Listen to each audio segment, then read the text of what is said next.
শ্যামবাজারে আরজিকর ঘটনার প্রতিবাদে ডিওয়াইএফআই এর তরফ থেকে বেশ কয়েকদিন ধরে একটি অবস্থান বিক্ষোভ চালানো হচ্ছে।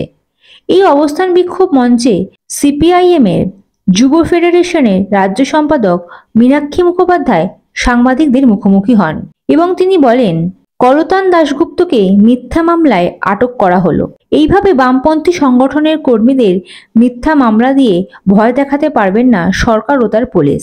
আন্দোলন চলছে আর আন্দোলন চলবে। বিরোধীদের আন্দোলনকারীদের কণ্ঠ রোধ করার প্রচেষ্টা চলছে। এছাড়াও তিনি আরো কি বললেন শুনে নেব।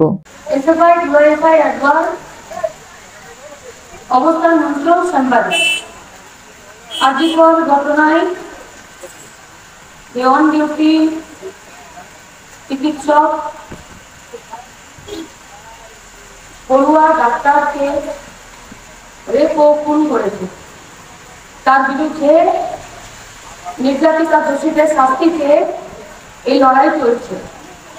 আপনারা সবাই দেখেছেন যে আজকে ডিওয়াইএফআই আমাদের রাজ্যের নেতৃত্ব কমরেড করতান দাশগুপ্তকে পুলিশ অ্যারেস্ট করেছে।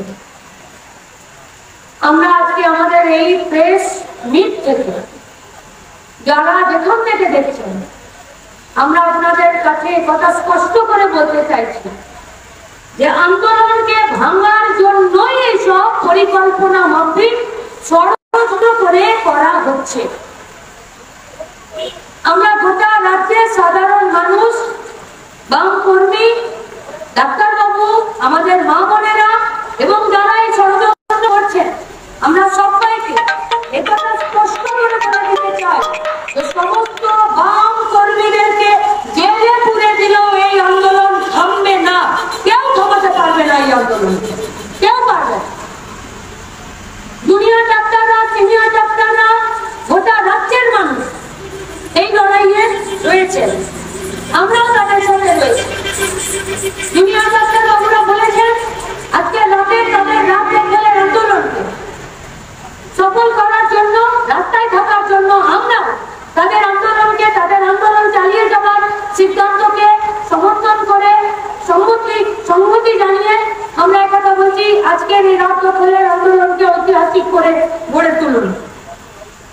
এসব করেও যদি রাজ্যের শাসক মনে করছে যে বিনীত গোয়েলের অপসারণের দাবি থেকে আমাদেরকে সরিয়ে দেবে, সেটা হবে না।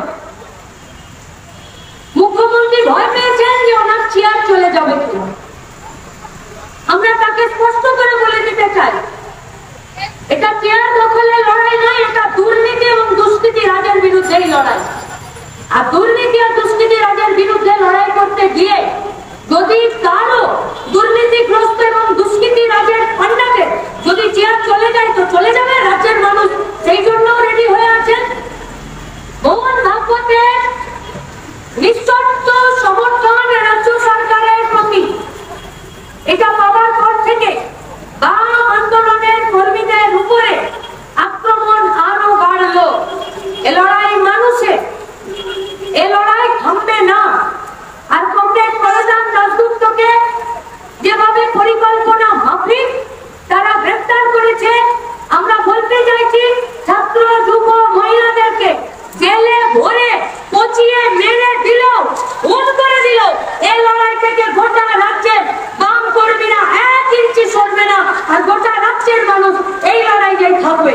তাই আপনাদের কাছে, গোটা রাজ্যের মানুষের কাছে আমাদের আবেদন, নির্যাতিতা দোষীদের শাস্তির দাবিতে যে আন্দোলন চলছে সেই আন্দোলনকে তীব্রতর করুন এবং কমরেড করতান দাশগুপ্তকে যেভাবে তারা পরিকল্পনা মাফিক ষড়যন্ত্র করে আজকে তাদেরকে গ্রেফতার করেছে, তাকে গ্রেফতার করেছে, তার বিরুদ্ধেও গোটা রাজ্য জুড়ে নির্যাতিতা দোষীদের শাস্তির দাবির যে আন্দোলন, সেই আন্দোলনের সাথে কমরেড করতান দাশগুপ্তের গ্রেফতারের প্রতিবাদও এই আন্দোলন আমাদের আজকে চলবে। তাই আপনাদের কাছে আমাদের আবেদন, এই লড়াই মানুষের লড়াই। এই লড়াইয়ে বামপন্থীরা প্রথম থেকে আছে, বামপন্থীদেরকে জেলে ভরে দিলেও এই লড়াই থামবে না। এই লড়াই আজকে মানুষের লড়াই, আর সেই মানুষের লড়াই চলবে। গোটা রাজ্যের মানুষকে রাস্তা দখল এবং রাস্তাতে থাকার আবেদন আমরা আজকে আমাদের এই প্রেস মিট থেকে জানাচ্ছি। Bureau report, ND Bangla news. সবার আগে সব খবর, সঠিক খবর পেতে ফেসবুক পেজটি ফলো করে এবং ইউটিউব চ্যানেলটি সাবস্ক্রাইব করে রাখুন আর শেয়ার করতে ভুলবেন না।